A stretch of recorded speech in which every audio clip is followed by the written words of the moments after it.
Hello everybody, I'm Garrulous64, and how about that last Smash Fighter, right? That sure was the coolest thing of all time, or the biggest sin mankind has ever seen. I'm sure it will fall under, one of those two categories, because Smash Brothers is a very serious topic. Now, Smash Ultimate's good and all, but the question on everybody's mind, no doubt, is, where the heck is Son Goku from Dragon Ball? We already have Vegeta's son in the game, sort of a weird inclusion for representation of that series, but, I digress, I guess. Well, what if I told you that I know a way you could play as Goku in Smash Brothers, and a whole lot of other fan-favorite characters that will probably never be in a real Smash game? Well, the answer's actually pretty simple. I'm surprised you didn't think of it sooner, but, it's, fan games. And, mods. There's like about a million out there for various Smash games, so it's not too hard to find them. If we bust out the morality chart for today's video, I would place the first two topics we have under the lawful good category. I'm sure all of you know about Project M by now. It was a mod that was supposed to make Super Smash Bros. Brawl a lot more like its predecessor, Super Smash Bros. Melee, because it was universally accepted that we should never move on from anything and always live in the past. Reject tripping, embrace wave dashing. The project went on for a while, and then it died off because of reasons that I haven't googled in a while, because one, I don't really care, and two, because it's not really the point of the video. But you know what is a point of the video today? Project Plus, which like a mighty phoenix rose from the ashes of Project M and is now ripe for the downloading. Ripe for the download. I hate saying things are ripe, I don't like that, but I'm gonna leave it in. Project Plus, much like Project M before it, seeks to rebalance the cast and change their properties and abilities, but what I haven't mentioned yet is it also adds a brand new playable character, Knuckles the Echidna. Yeah, that's right, Sonic fans. Sonic's rival is finally in Smash Bros. As a fighter, and he is absolutely incredible. Seriously, guys, this character could not have been better designed even if Sakurai himself had crafted him. Just look at this. It's right there. It's crazy, isn't it? A Sonic rep that has only one special attack taken up by spin dashing? How intriguing! He literally feels real, and technically he is if you believe in him. The Sonic characters aren't the only ones who have seen justice, though, because the Mario cast also has to thank Project Plus for turning Bowser into an absolute monster, the likes of which he deserves to be, as opposed to just a cheap way to kill your friends. Gone is Bowser's regular old boring fire breath attack, replaced with something a lot more Bowser-y. Like, sure, there are plenty of times in the Mario games where Bowser just breathes fire and it's, whatever, but like, let us remember back to his first ever appearance, and like, what was he doing with that thing? Shooting, what were those called? Fireballs! There they are, look at that, oh my gosh. So much more effective than that little flower that Mario waves around. Bowser's side attack is also different, so it's no longer that really cheap body slam thing where you can just steal stock for no reason. Now, he just kinda like, grabs you and throws you, and it's like whatever. Maybe it's revenge for Mario 64, but now whenever you're playing against him, or as him, the game is a lot more fun. The best addition out of all of them, though, has to be the subscribe button, which is actually my new main. Their special attack is being clicked and then ringing the bell icon, and that causes massive, unavoidable damage, the likes of which you've never seen. Sorta busted, but I'm all for it. There's plenty more to explore in Project Plus itself, such as its beautiful new visuals, and also all of the new stages you can play on, but I think it's time to move over to our second game of the day, Super Smash Flash 2, sequel to the hit Smash Bros. Fan game, Super Smash Flash 1. Not too hard to grasp the name scheme there, let's just move on. Super Smash Flash 2 improves on the original in every single way possible. I mean, look at all these amazing newcomers that are, like, super highly requested. We got Bandana D, Lloyd Irving, Disney guy that I forgot the name of, even though I'm wearing the shirt of the series, Sora. I'm sorry, I don't know why I forgot that name. Oh my god, that's so embarrassing. Man wearing Kingdom Hearts shirt, can't remember name of protagonist. There's also Goku and Chibi Robo, who I'm sure some people asked for. I mean, he's cool.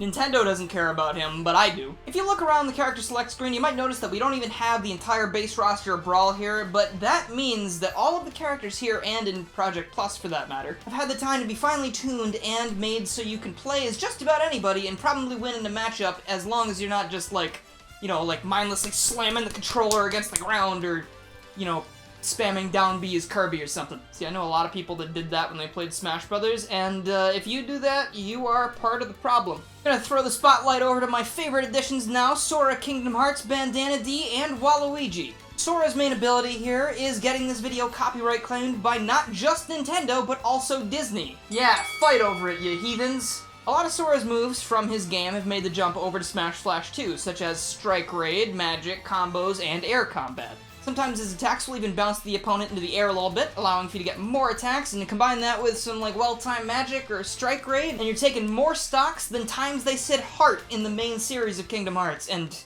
they said heart a lot, you guys. Bandana D is a very nice friend, and Kirby misses him very much, so that's why he should be in Smash. Thank you for coming to my Waddle Dee talk. In the real Smash Bros., Kirby uses character-specific copy abilities as opposed to copy abilities that he would have used in his game. So Waddle Dee joins in the fight, and he starts using some of the iconic abilities that the Waddle Dee warriors have been using since the beginning of the Kirby series. Iconic moves part of his moveset include lasers, spears, and also the weapon that wounded a million warriors, the Parasol. Waddle Dee is pretty floaty, but he's able to get back to the ground pretty quickly using some of the moves at his disposal as to not leave himself wide open to attacks, which I think is probably for the best, because, you know, he's a little bit of a lightweight, so, you know, one little tap with, like, a baseball bat, and that guy is a home run! Get out of here! For the Kirby scholars in chat, you might notice some of Waddle Dee's moves are actually directly lifted from the Kirby games, such as the varying level of the beam charge attack, and, you know, his spear throws and his little spear propeller thing. But, you know, that's what I really like to see in a Smash Bros. Character. Someone who actually takes the source material and adapts it directly into the game and makes it work. This is what you like to see. Someone who represents the series really well, someone with a lot of potential, and most importantly, someone who is just simply iconic. You might be thinking to yourself, why on earth would he want Waluigi in Smash Bros. If those are his favorite criteria? Well, oh man, oh my gosh, is that potential knocking at the door? Sure, we already have the most important Mario characters and Piranha Plant, but like, you know what we don't really have much of? Yeah, it's representation for the spin-offs, which might happen to be some of the most popular Mario games out there. Like Mario Kart, it's one of the most, like, well-known games in existence, I think. And you know who's basically synonymous with the spin-offs? If you're gonna say Daisy, shut up. It's Waluigi, that's who it is. Waluigi is the undisputed king of Mario spin-offs, and I think that is one of the perfect reasons why he should be a representative in Smash. Like, watch as this guy just hits people with tennis rackets and tennis balls, he summons an official Smash Brothers fighter from nowhere, that's some power right there. And he even rolls the dice, and you know, maybe it'll even land on something useful, but it's like, damn. This is a moveset befitting of the King of Chaos if I've ever seen one. I mean, the guy can spike people using his up aerial. What kind of madness is this? I can feel my sanity slipping away slowly, or maybe that's just the effect of making nothing but Sonic content for like 4-something years. Oh god. Speaking of chaos, remember how I said these last two games were like the lawful good entries on the list? Well, these next two are definitely as chaotic neutral as they come. Like, you know when you'd be chilling with the homies and someone just goes like, hey man, wouldn't the Pillsbury Doughboy make like a really great Smash character? And typically the conversation would end there, right? But like in Super Smash Bros. Crusade and Super Smash Bros. Project M Remix, the sky's the limit! See, when you look at Crusade versus Smash Flash 2, obviously the Crusade roster is a lot bigger, but you know, that has some strengths and weaknesses as well. For one thing, you know, you're sitting there looking at the Crusade roster and you're probably going, cause like there's like 900 characters, but in Smash Flash 2 you're like, yes, I will play as Bomberman. And that's the end of that. But you know, on the other hand, Crusade is like, hey, what if we made Tetris Block a playable character? And then they do, and he's really cool. It's like, alright, cool, that's a huge plus in my book. With so many characters though, of course, there might be some conflicting sprite styles, but to the team's credit, they are releasing resprites of various characters with each update. So I think eventually we will have all of them looking pretty similar, but you know, by that time, Smash 6 might be out and Goku might be there for real, and he probably won't be as fun to play as he is in Crusade, but you know, whatever. But hold on there, Crusade team. I was kinda hoping Danny Phantom would make the cut for .094, cause like, he's a half-living legend after all. But what's that? I don't need to worry, because apparently Super Smash Bros. Crusade has a ridiculously insane modding community. Wow! Like, you can take your base roster of Crusade looking like, you know, a grab bag of everybody's wildest dreams, and then turn it into this, which is a grab bag of my wildest dreams. Isn't that insane? And let me tell you, I could have gone even crazier than this because it's incredibly easy to add multiple characters to the character select screen, but I would have gone absolutely insane trying to organize all of these characters in a way that would satiate my OCD. But for now, we can check this out. Like, I threw Wart over here with the Mario characters, I've got Silver down there with the Sonic characters, I've got all the indie characters down there together, all that Deltarune, Undertale, the good shit. And of course, I even have my Dragon Ball Z characters all nice and tidy in a row. is literally gamer paradise. I will never leave here ever again. Of course, when you see, 20 more characters added to a roster of like 90, you might be thinking, hey, yeah, the sprite styles are probably gonna get even more ludicrous, and, well, of course they are, because nobody's making, like, custom sprites for every single mod in this game's arsenal. But as long as you're willing to put up with the occasional super overpowered Frieza killing Peter Griffin like he did to Krillin on Namek, or, Gex also attacking Frieza, because I have a lot of footage of Frieza for some reason, because Frieza's really cool. Then, I mean, it's up to you, man. You do you. Speaking of Gex, though, I kind of had to uninstall that guy pretty quickly, because he sort of gains sentience halfway through the battle with Frieza. After playing as all of these modded characters, I have to say that Silver the Hedgehog is my new favorite addition. Go figure, I know he's one of my favorite characters of all time, but it's not because I'm biased, it's just because he's really cool. If you look at this guy in Crusade, you might notice a lot of attacks that have been made famous by one of the most amazing and beautiful, perfect games of all time, Sonic 06, such as the attack where he grabs you and throws you directly into space. Except this time it's nerfed because he can only throw you off the stage, but it's still really fun. And I know you all saw Kara Undertale on that character select screen, so when you play as them, the coolest thing they can do is you press the B button during any of your attacks, and if you land the attack right when the bar is approaching the middle, you do a ton of extra damage, and that's really difficult to do. But oh my god, is that a really fun and interesting gimmick. Like, that is like a really technical character that you gotta get used to. Moral of the story is you should probably download as many character mods as humanly possible and just shove them all into the game and create your own dream Smash roster, because all these characters you love probably will never be in the game. Very sad, SpongeBob. But hey, if you're looking for a little bit more of an official experience, why not check out Smash Bros. Project M Remix, or just Remix. I don't know what to call it anymore because the title screen just says Remix. But I used to know it as Project MEX, and potato. An official experience that's heavily modded. Yes, that's what I meant, of course. Project M Remix is a game that I've been looking at for a very long time now. It's gone through a couple name changes like I mentioned before, but it's basically like, what if Crusade was an actual Brawl mod? And like, I don't know, look at that roster. I mean, like, Olimer, Louie, and Alf? Dang. If only Nintendo cared about Pikmin that much. For real though, this roster has a lot of winners in its midst, like Willoughby. Amazing how he's been in 3 of the 4 projects we've discussed so far. It's almost like he's a really good choice for the game, but it's not like I have a hidden agenda or something. I'm just really happy to see him, and oh, Gino, he's here too? Wow. Nintendo, they're outdoing you again. I know I haven't mentioned Gino too much throughout this, but he's probably my most wanted newcomer for the actual series, and for this reason specifically, when you play as him, in almost all of his attacks, you can press the A button again in a certain rhythm to perform a timed hit, just like in Mario RPG. This has the added benefit of adding extra attack damage or different effects when these attacks land, and it's super fun to do, and when you hear that little, like, brrr, it's like, yeah, I'm kicking butt, and I'm a cool little wooden puppet guy with a star inside, surprise inside, the special surprise inside, Kinder Egg. Oh, I need to go to bed.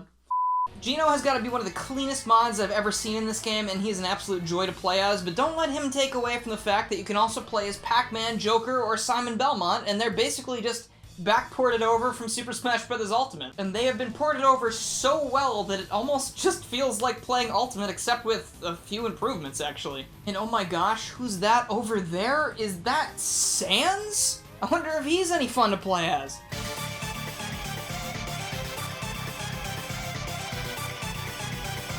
Yeah, okay, so we were really missing out on him being a Mii costume, huh? Well, anyway, if you ever find yourself playing this game, make sure to go check out Sans. He's sitting over there near the Earthbound characters, and you know exactly why that is. Because they're all short people that use magic. I don't know what you were thinking. One last thing about this before we move on, I want to give a huge shout out to Toad, which is not something I ever thought I would say. See, I kind of hate this guy after him and his 400,000 identical brothers invaded the Paper Mario series, but in Smash Bros. Project M Remix EX, this dude can throw hands! Just like Bandana D and Waluigi, Toad ends up using items from the Super Mario Bros. Series that no other character has used so far in their moveset. So you end up seeing things like the propeller block or suit, you see like his little pickaxe from Captain Toad, you see him throwing turnips, which Peach can also do, but let's forget about that. And he also has some Mario Kart stuff thrown in there, because I guess if Waluigi isn't going to use Mario Kart stuff, then someone must. But for the most part, my reasoning for liking this character is sort of the opposite of the reason liking Frieza, because having Toad fighting anyone is kind of like, it's like David and Goliath, an ant versus a skyscraper. Like, why would Toad be fighting Zero? and win. Like, why would that happen? Like, X can't help this guy now. Sorry, man. There are also a bunch of Sonic characters in the game, but Silver isn't there, so I'm a little bit like, eh. But then Metal Sonic's there, and I'm like, oh, and he's pretty cool. But, you know, my doctor advised against me talking about Sonic for the moment, so, let's move on to our last project of the day, which would be Smash Remix, not to be confused with Project M Remix, even though they have very similar names. 2 different games.